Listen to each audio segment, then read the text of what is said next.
ఏ బాటైనా పర్వాలేదంట, సమయంతో సాగటమే మన సింపుల్ సిద్ధాంతం.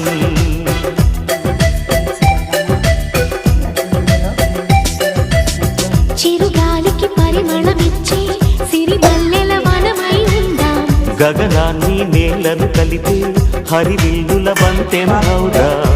ఆనందం అంటే అర్థం మనమంతా, ప్రతి పూట పాటై సాగే హుషారు సరిగమలో.